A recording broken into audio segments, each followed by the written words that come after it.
Thank you. You guys look like you're ready.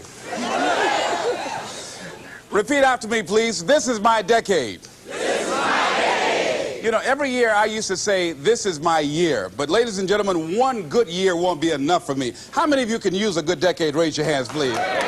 Fantastic. All right, now, here's what I want to do. I want to share with you how you can begin to make this your decade. How many of you know within yourself, if you ask yourself the question, have I done all that I'm capable of doing or being and living up to my potential? How many of you have to really answer, no, I have not done all that I can do? Raise your hands, please. Okay, very good. Now, here's what we know. That people don't do what they know in life, but what they do is they operate within the context of the vision they have of themselves. So what I want to share with you is how to begin to get a larger vision of yourself and how to begin to make this your decade. Because in order to do that, it's going to be very challenging. It's going to require a lot of work on your part, an ongoing process of personal and professional self-mastery. And it's going to require that you begin to see yourself worthy of the requirements in terms of effort, in terms of commitment, in terms of action, in terms of preparation, or whatever it is that you need to do in order to take your life where you want to take it. So one of the first things I ask you to do is I want you to look at your life right now and think about something that's important to you, something that gives your life a sense of value. Think about something that you'd like to have or something you'd like to create for you or your family or for society. I want you to hold this thought in mind. Now, one of the first things I want you to do is don't worry about the inner conversation that you're going to have. Don't worry about how you're going to do it. That's going to come. You're going to develop a plan of action. You will find the way. You'll become the kind of person that can attract the people, the resources, and everything you need in order to make that become reality. But I want you to be mindful of your inner conversation. I remember once I was sitting in an audience, and Zig Ziglar, who I consider one of the greatest motivational speakers on the planet, he was giving a speech. And I was out in the audience, and I saw him going back and forth, and within myself, I said, I'd like to do that. I can do that. And I leaned over to the guy next to me. I said, how much do they pay him to do that? And he said, $5,000. I said, I know I can do that. And I admired him. And then on the way home, when I was driving from Tampa, Florida, back to Miami, Florida, my inner conversation kicked in. And it said, Les Brown, you can't do that. You don't have a college education. Les Brown, you can't do that. You don't have the money. You don't have the contacts. You've never worked for a major corporation. What makes you think that you can make more in 1 hour talking than you've made working for a whole month? Now, I want to ask you a question. How many of you have ever thought about something you wanted to do and you talked you out of it? Raise your hand, please. That inner conversation, ladies and gentlemen, is the reason that most people take their greatness, take their ideas to the graveyard with them. You know, the wealthiest place on the planet, a minister said recently, and it was so true, is not the gold mines in the various areas of the world or the diamond mines. The wealthiest place on the planet is the graveyard. Because in the graveyard, we will find inventions that we never, ever were exposed to. Ideas, dreams that never became reality, hopes and aspirations that were never acted upon. Because most people allow that inner conversation, for whatever reason, to keep them from ever pursuing their goals. So let us begin to look at what's required in order to make this our decade. Why is it that most people don't ever reach their goals or live up to their true potential? One is fear. And there are only two kinds of fears that we're born with. The fear of falling and the fear of a loud sound. All other fears we learn, like the fear of failure. The next is the fear of success. That's one of the major challenges I had to deal with. I was working on a major project, and after it began to grow and it was extremely successful, I panicked and I walked away from it and gave it to someone else because I didn't believe that I could handle it. The other thing that keeps most people from reaching their goals is that a lot of people become comfortable. They stop growing. They stop wanting anything. They become satisfied. They stop looking at ways in which they can improve themselves. They stop putting things in front of them. I was reading something by a great man, George Bernard Shaw, and he said something to the effect that to have succeeded is to have finished one's business on earth. like the male spider who is killed by the female spider the moment he has succeeded in his courtship. And he goes on to say, I like a state of continual becoming with a goal in front and not behind. I remember after giving a speech at a major corporation, a gentleman came up to me who was up in years, and he said, you know, that's real great motivation for you young guys, but I've done all my work. There's nothing else for me to do. I said, oh yes, you've got a lot to give. You have a lot to offer. The fact that you're still here means that your business is not through yet. The other thing that keeps us from reaching our goal is not feeling worthy. That's where a lot of people get stuck. Because see, when you don't feel worthy of your goal, you will begin to unconsciously engage in self-destructive behavior, like procrastinating, constantly putting things off, squandering your time, and that's what life is made of. Something else that keeps us from reaching our goal, and that is many times because we spend so much time complaining and blaming everybody or everything. I'm reminded of a friend of mine who talked about the fact that one day he was walking by this house and some people were sitting on a porch, and there was a dog on the porch, and this dog was just moaning and groaning. So he was curious, and he asked the owner, he said, why is this dog moaning and groaning? And the owner said, because he's laying on a nail. He said, well, why doesn't he get off? He says, it's not hurting bad enough for him to get off.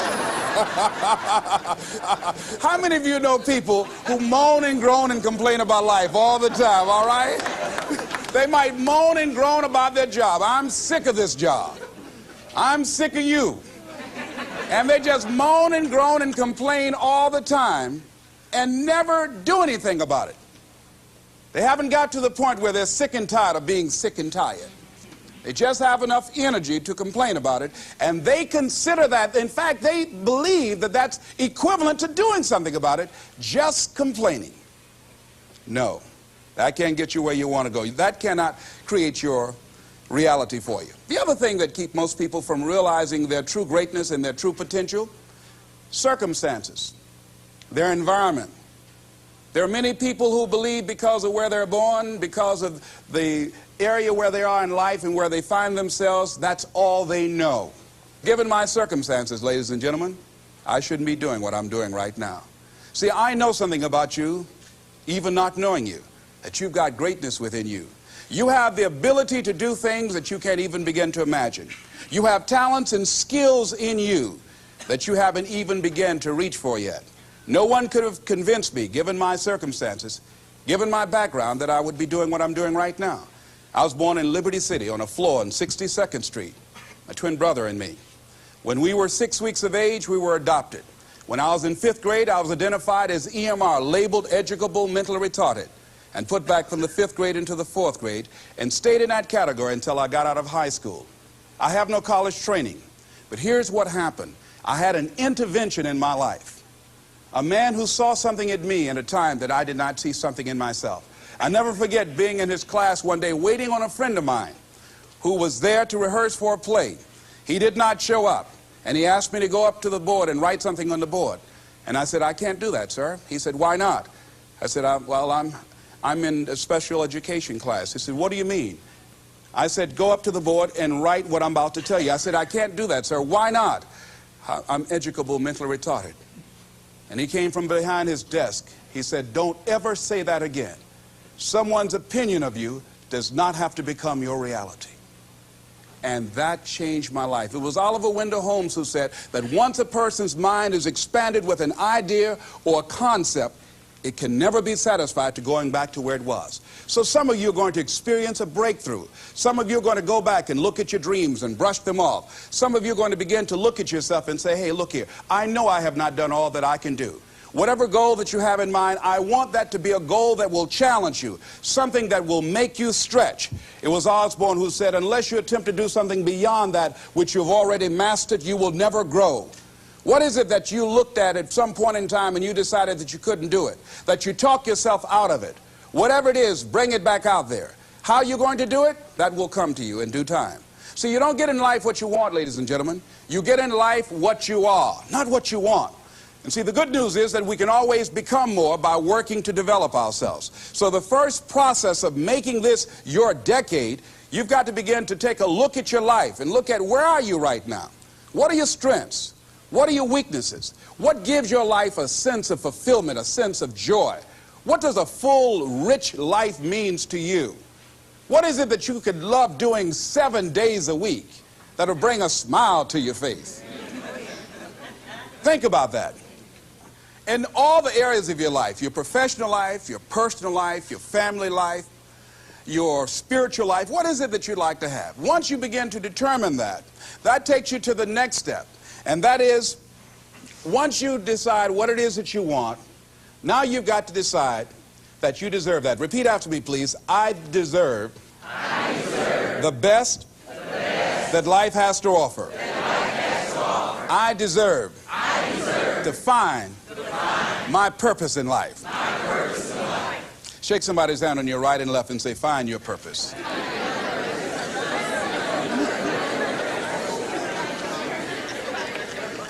Do you know by actively pursuing your purpose, it could perhaps extend your life?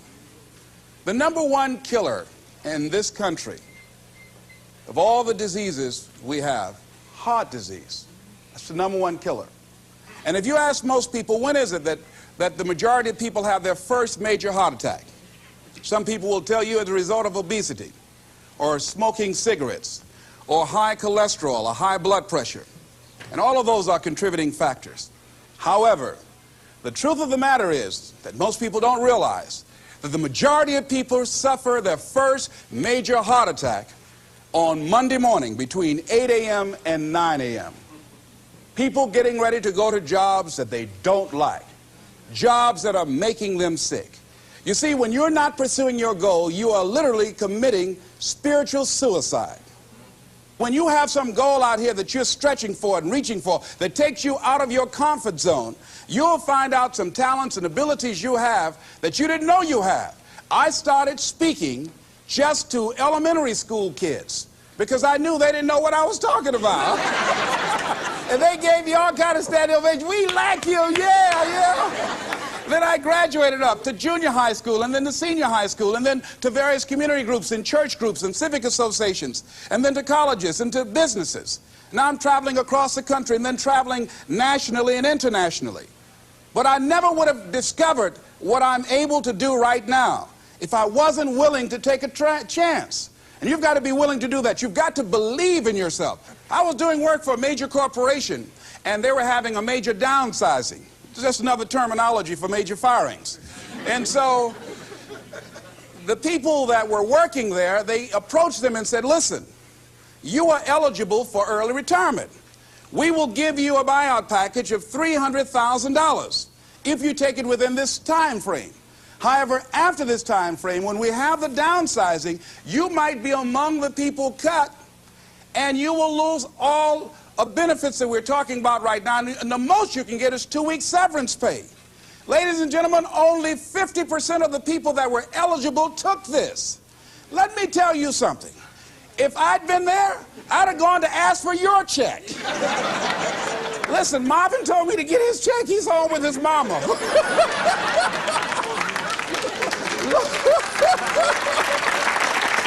What?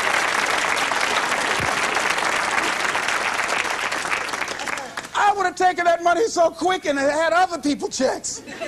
They said, Les got your check. See, ladies and gentlemen, life is too short trying to play it safe. It's too short and unpredictable, being miserable. It's too short for that. Here's the thing. There's no safe position in life. Let me tell you why. It's a quiet secret that most people don't realize. You can't get out of life alive. Hello, you can't get out of life alive. So there's no safe position. You can die in the bleachers or you can die on the field. You might as well come out on the field and have a good time, right?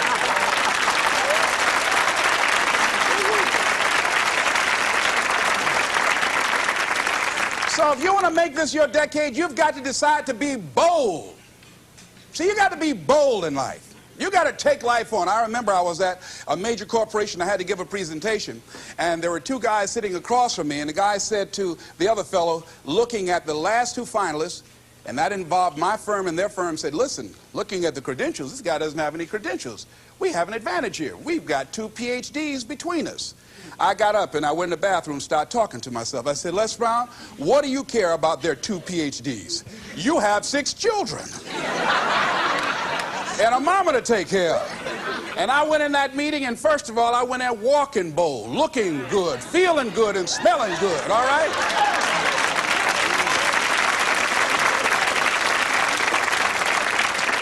And I sat across that table and we started negotiating, and I operated in a spirit of absolute certainty. I looked at them as if the only reason that they were born was to give me that contract. They survived 1 out of 9 million sperms to carry out this transaction. And I got the contract. Hello.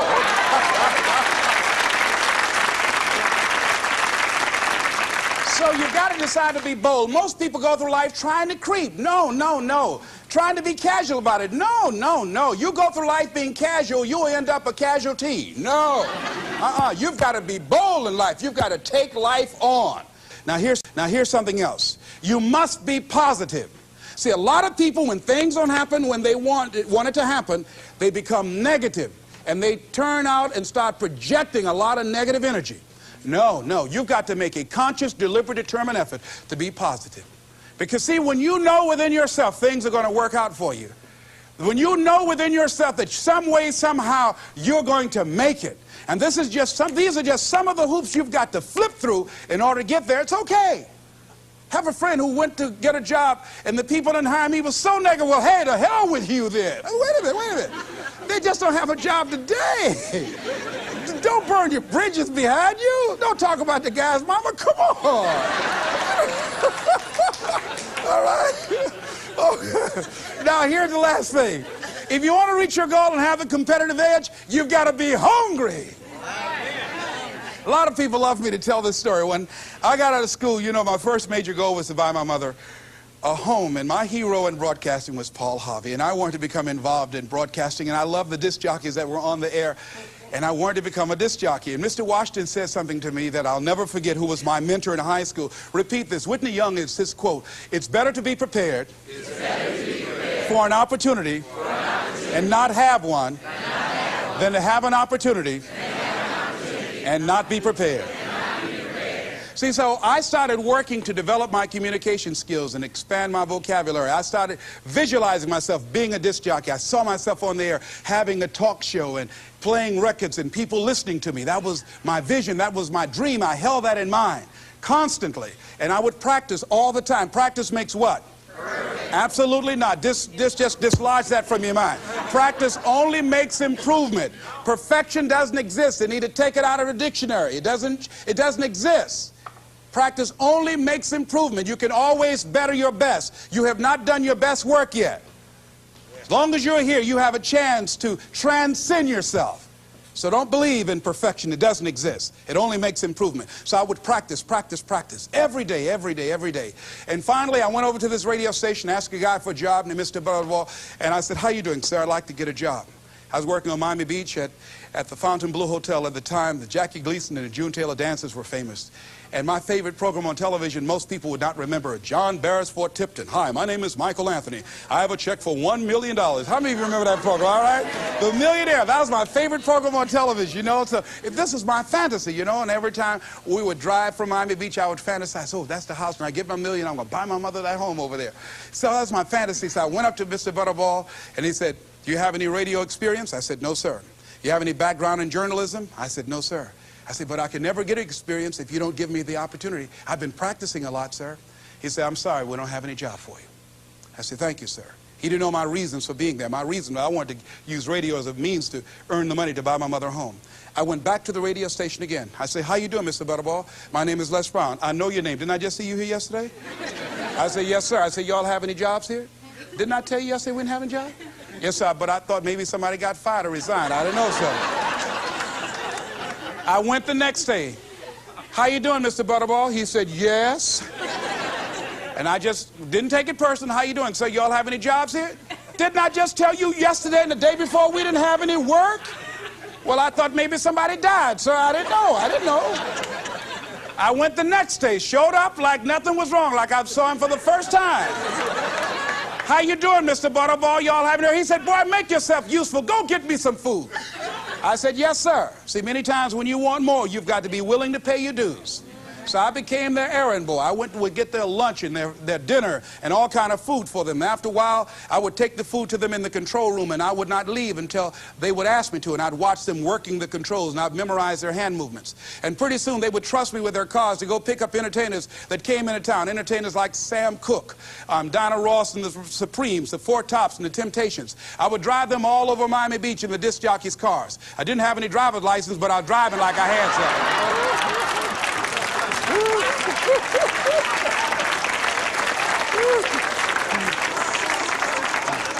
Finally, one day I was at the radio station, and a guy by the name of Rock was drinking while he was on the air. It was a Saturday afternoon. I was the only one there. None of the other jocks were available. And I was looking at him through the control room window, saying, drink, Rock, drink. Drink, Rock. I'd have gone to get him some more if he'd asked me to. Drink, Rock. Pretty soon the phone rang. It was the general manager. I said, hello? He said, Les, this is Mr. Klein. I said, I know. He said, Rock can't finish his program. I said, I know. He said, would you call one of the other DJs to come in? I said, yes, sir. I hung the phone up. I said, now he must think I'm crazy. I called my mom and my girlfriend, Cassandra. I said, y'all come out on the front porch and turn up the radio. I'm about to come on the air.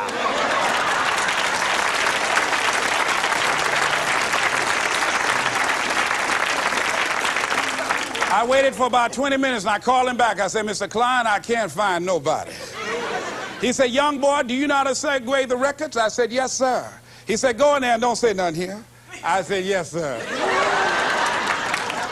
I couldn't wait to get behind those controls. I put the headphones on. I said, look out, this is me, LB, Triple P, Les Brown, your platter playing papa. There were none before me, and there will be none after me. Therefore, that makes me the one and only. Young and single and love to mingle, certified, bona fide, indubitably qualified to bring you satisfaction, whole lot of action. Look out, baby, I'm your love man. I was hungry.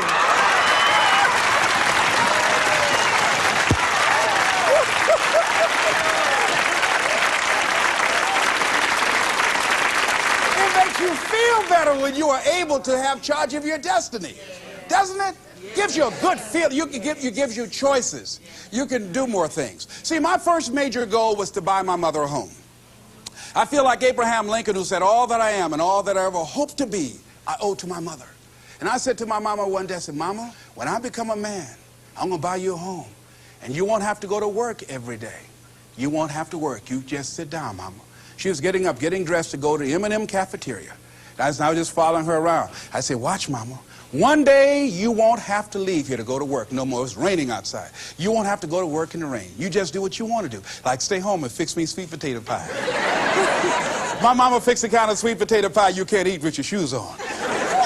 You have to take your shoes off so you can wiggle your toes, all right? But that was my dream. That was my passion. I saw that, and that drove me. That was my reason for being. So one of the things, in order to make this your decade, in order to reach your goals, you've got to find some reasons that make you strong, some reasons that will make you hang in there when times get rough, because they're going to get rough. It's going to be very challenging. Whenever you decide that you want to grow, whenever you decide that you want to go to another level, all hell will break loose. Everything that will happen, that can happen, will happen, and at the worst possible moment. They call it Murphy's Law. See, whenever you decide that you want to go to another vibration, it's like when you get into an airplane. The first thing they tell you to do is do what? Fasten your seatbelt.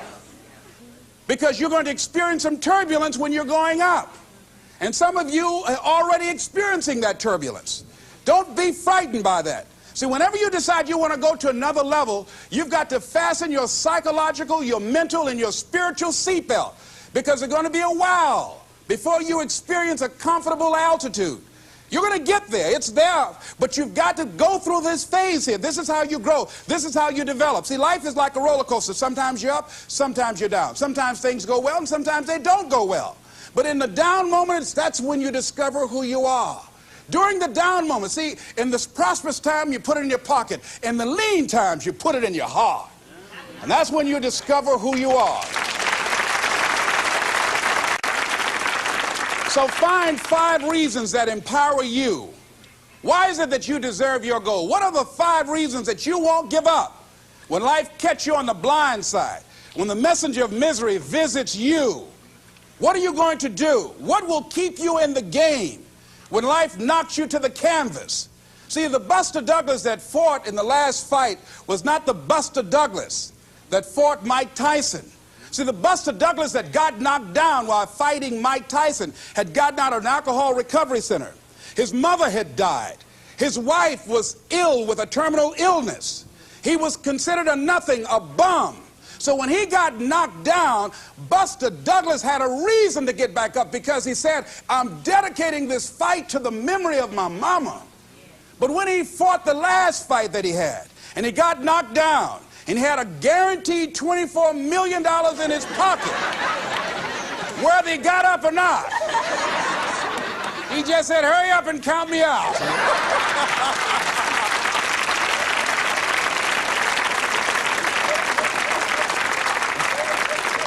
And I don't blame him. Why get hurt? He said, no, why'd you leave so soon? Somebody's about to get hurt, me. So you've got to have some reasons that when life knocks you down, and it's going to. Hello, it's going to knock you down. When people disappoint you, and that's going to happen. When they betray you, and that's going to happen. When they lie to you, and that's going to happen. When they say, oh, you can count on me, and they won't show up, and that's going to happen. When you want to throw in the towel and give up yourself, and that's going to happen. When life collapses on you and catch you on the blind side, and drop you to your knees and start choking you. You got a dream? No, I ain't got no dream. And that's going to happen. What reason can you remember that you can call on, that you can reach on, that can make you get back up? Find that reason. Because when life had knocked me down, I said, life, I'm doing this because I want to make my mama proud of me. I'm doing this because I want my children to have a better life than what I had. I'm doing this because all my life I've been told I'd be a loser, that I wouldn't make it. All my life I heard people say, maybe take them back to the welfare department. I'm doing this to make them a lie. I believe like Frank Sinatra, he said, the best revenge in life is massive success. I'm doing this so I can become massively successful. And with that kind of courage, with that kind of affirmation and reason to empower me, I got a saying that when life knocks you down, try and land on your back, because if you can look up, you can get up. All right?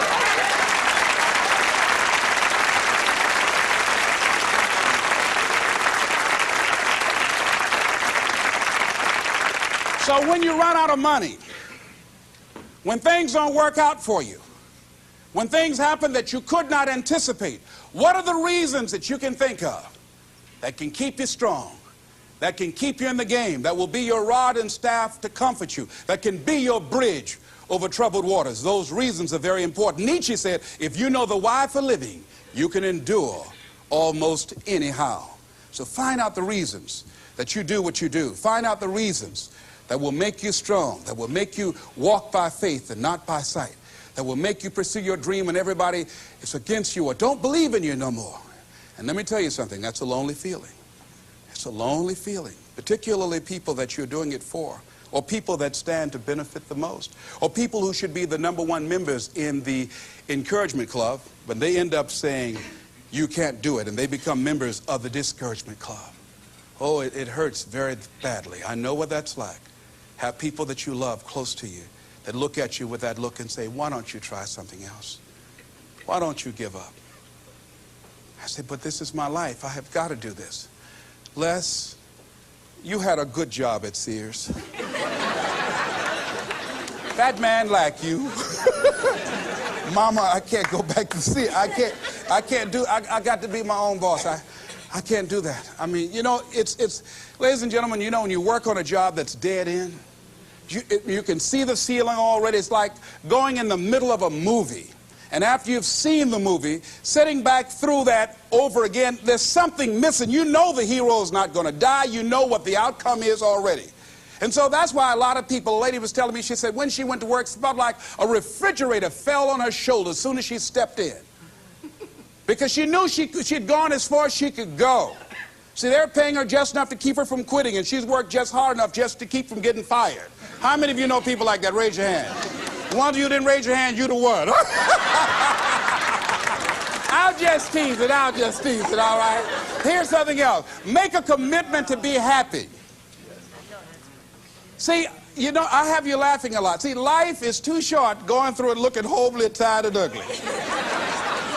Sometimes we take life too seriously. Oh, no. Make a commitment to be happy. Find little things just to get tickled about. And laugh. Find ways to be happy in the moment. A lot of people say, well, I'll be happy when I pay off all my bills. No, no, no. I'll be happy when I get my divorce. Oh, no, no, no. I'll be happy with the children gone. Oh, no, no. You want to be happy now. See, there are no guarantees. No one say you're going to be here 2, 3, or 4 years from now. So you want to be happy right now, in the moment. Repeat after me. I must make a commitment. I must make a commitment to be happy. To be happy. Right now. Right now. Right now. Right now. Is all I got. All I got. Shake somebody's hand on your right and left and say, you deserve to be happy.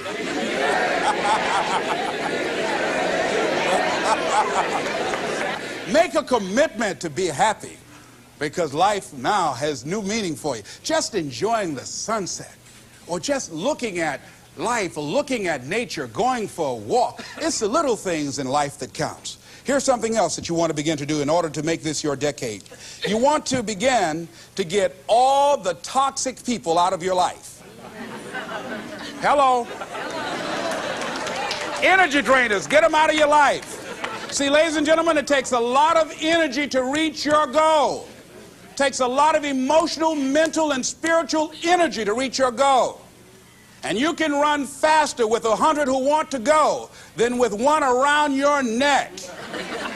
So there are two kinds of relationships. Sid Simon talks about this. Nourishing relationships and toxic relationships. Nourishing relationships are the relationships that inspire you. They motivate you. They bring the best out of you. Toxic relationships are relationships with people that always criticize you. All they can do is find fault. All they can do is just exploit your weaknesses. All they can do is remind you of the mistakes that you've made in the past. These people are bad for your health. Toxic people can run your blood pressure up. One apple can spoil a whole barrel. One negative energy drainer can spoil your whole life. I know people whose lives have been ruined because somebody wasn't good for them. See, there are some people that aren't good for you. Hello? They aren't good for you. You've got to get them out of your life. See, a lot of people put up with a lot of foolishness because they don't want to die by themselves. Here's what I believe. I believe in a one-to-a-box theory.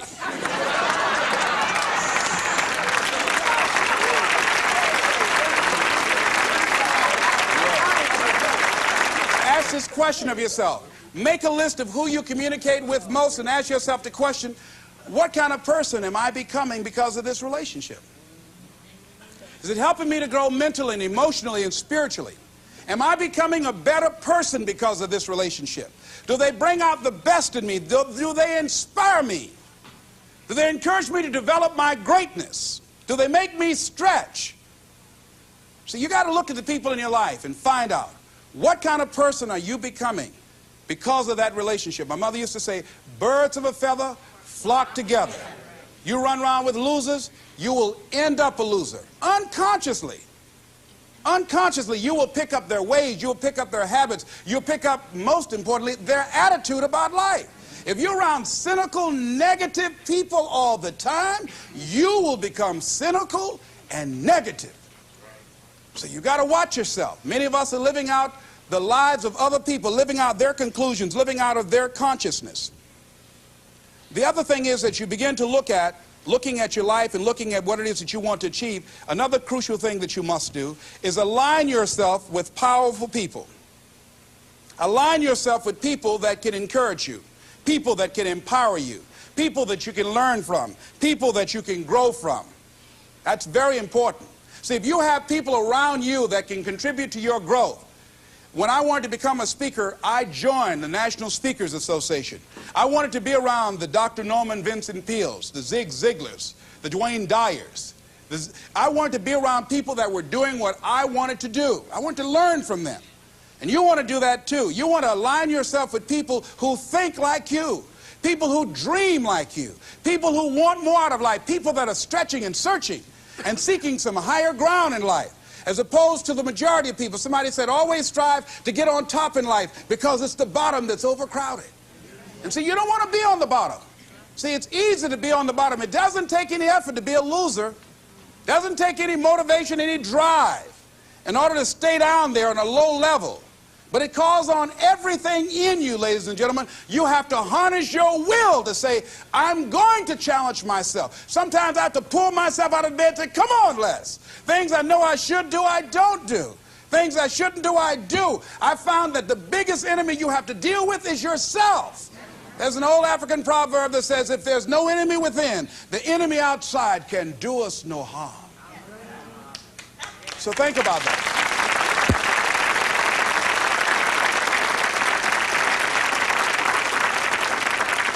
So as you begin to look toward making this your decade, as you begin to look toward making your life different, as you begin to look at yourself, you've got to redefine yourself. Who are you right now? And who must you become in order to create what you want? What has to change about you? What is it that you're doing right now that would be a liability for you? As you begin to look toward the future and take inventory of yourself, what is it about you right now that you've got to leave this behind because this no longer fits? Looking at where you want to go and the kind of person that you must become, the kind of standards that you have for you. What is it that you must do differently? Repeat out to me, please. If you want to keep on getting what you're getting, keep on doing what you're doing. See, that doesn't take an Einstein for that one. Am I right? It makes sense unless you change your pattern, unless you change the way you're thinking, unless you change your behavior, you're going to continue to produce the results in your life. See, all of us are winners, but some of us are producing results that we don't want. And so all you have to do is look at your game plan, look at your strategy. How is it that you have been being? What is it that you've been doing to produce this? See, you're the director, you're the producer, you're writing the script, you're the star of your life. And as you begin to look at your life, you can decide whether or not it's a smash or whether or not it's a flop. That's in your hands. Look at your life, look at where you want to go. Don't worry about your circumstances. Don't worry about your age. I have a friend who's up in age, over 70, and she wanted to build a multi-million-dollar complex. The name is Dr. Johnny Coleman. Lenders and bankers say, you can't do that, you're too old. She ignored them. That building now stands, ladies and gentlemen, a multi-million-dollar structure. But there are a lot of people who would have listened to that. There are a lot of people that would not have even gotten to that point. They would have talked themselves out of even going down to the bank to ask for it, because they've already said no to themselves. See, it's time now. If you want to make this your decade, you've got to start saying yes to your life. You've got to start saying yes to your dreams, yes to your unfolding future, yes to your potential, as opposed to saying no. See, 87% of our self-talk is negative. So you've got to make a conscious, deliberate, determined effort to say yes to your dreams. Why not? Why not me? Don't spend time like most people going through life complaining. Don't try and get on talk shows and tell everybody how life has done you wrong. Here's what's happening in the audience. 80% don't care, and 50% glad it's you.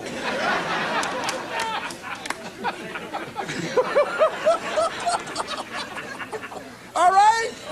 So when you know that, you'll go around cry, oh, you know what they did to me? Who cares? Get away from me before they come back.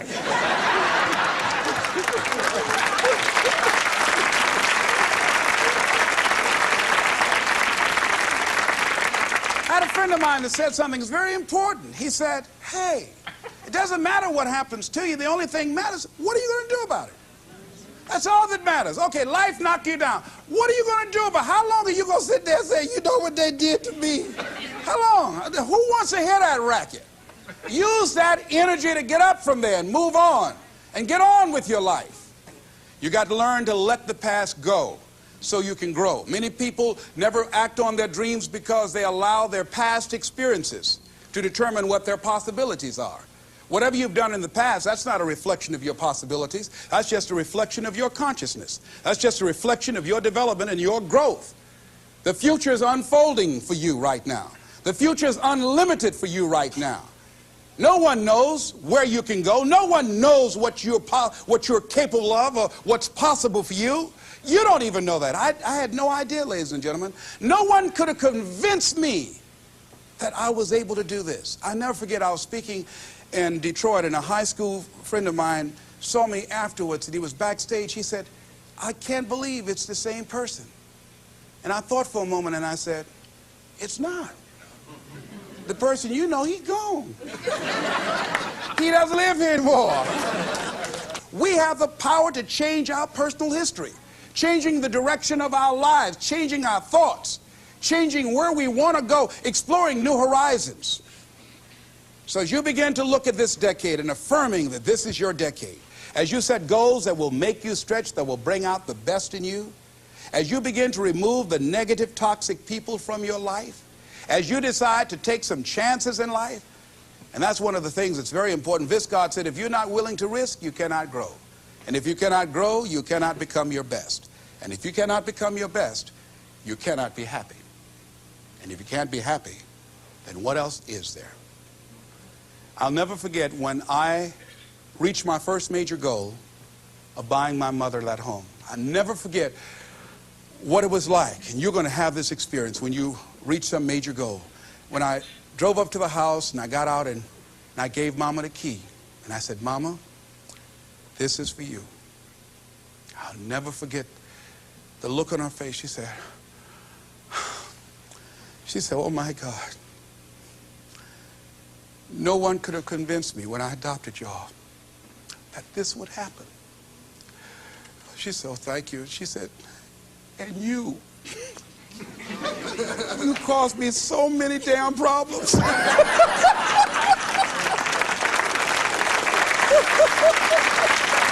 I was just one of those kids that had a lot of energy. But no one knew what I was going to become. It was a great philosopher, Goethe. He says, look at a man the way that he is, he only becomes worse.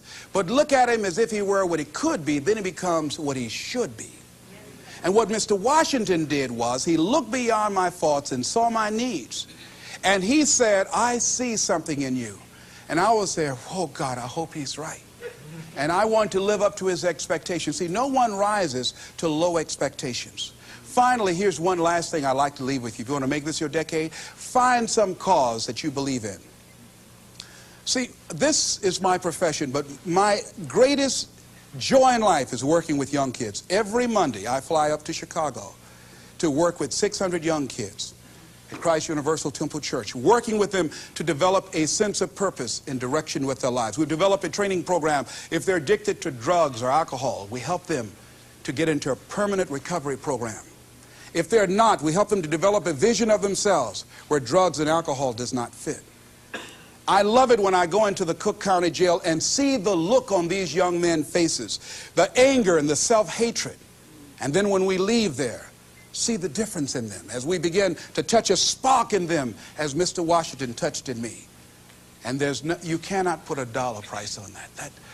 That's my reason for being. What is it that you would like to give the planet? What is it that you'd like to leave here? See, someone paid a price for us to be here.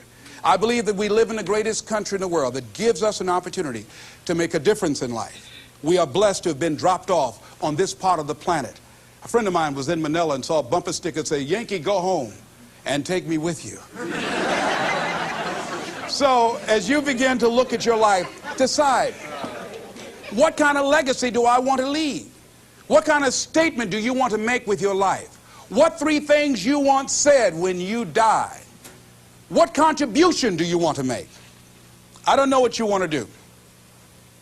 I don't know what you want to achieve with your life. Here's what I know about you, and about you, and about you, and about you. That you have greatness within you. That you have things and gifts and talents that you've been bestowed with. That as you work consciously, making a conscious, deliberate, determined effort to cultivate and bring them out and develop a sense of purpose in knowing that your life can make a difference and decide to make and leave a legacy with your life.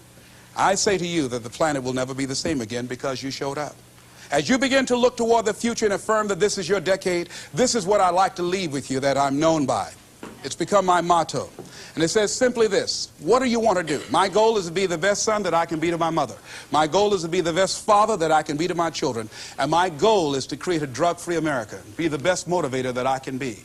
Yes. Whatever your goal is, this is what I like to leave with you. It says simply this, that if you want a thing bad enough to go out and fight for it, to work day and night for it, to give up your time, your peace, and your sleep for it, if all that you dream and scheme is about it, and life seems useless and worthless without it, and if you gladly sweat for it and fret for it and plan for it and lose all your terror of the opposition for it, and if you simply go after this thing that you want with all of your capacity, strength and sagacity, faith, hope, and confidence, and stern pertinacity, if neither cold poverty, famish, or gulf, sickness, or pain, or body and brain can keep you away from the thing that you want, if dogged and grim you besiege and beset it, with the help of God you'll get it. This is Mrs. Mamie Brown's baby boy, Leslie Calvin Brown, saying it's been a plumb pleasing pleasure as well as a privilege. Thank y'all, dear.